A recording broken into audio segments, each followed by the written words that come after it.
Bon, allons à l'international. Comme vous le saviez, le président américain Donald Trump, depuis l'arrivée, on a l'impression qu'il est déconnecté de ce qui se passe dans le monde, notamment en Afrique.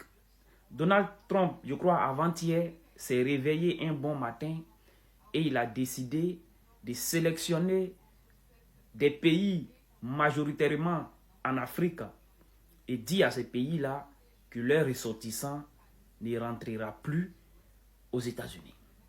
Parmi ces pays-là, il y a le Congo, et je ne sais pas si c'est le Congo Brazzaville ou bien Congo RDC, mais il y a le Congo dedans.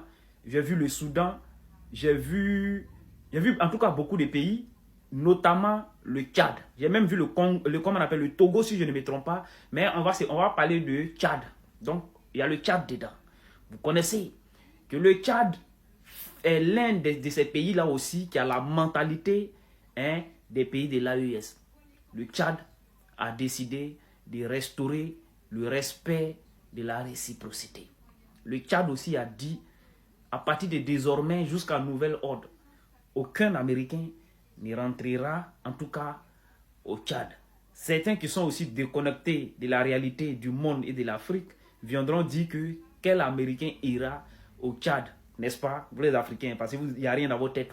Il y a beaucoup d'Américains au Tchad qui ont des usines, des sociétés et qui travaillent au Tchad, qui font des allers-retours entre le Tchad et l'Amérique. Merci au président tchadien. Les opérations se poursuivent. Otto, le ministre des Affaires étrangères malien répond à une question qui lui a été posée si c'est possible que le Mali coopère avec l'Algérie dans la lutte contre le terrorisme.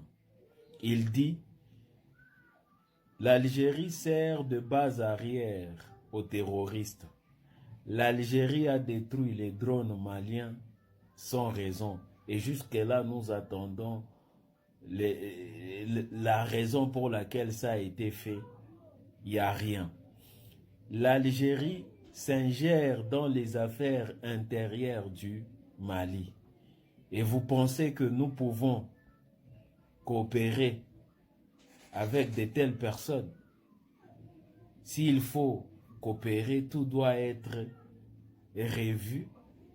Il doit y avoir des choses que nous devons revoir. Voilà, comme dans ses habitudes, avec un franc-parler rempli d'intelligence et de sagesse.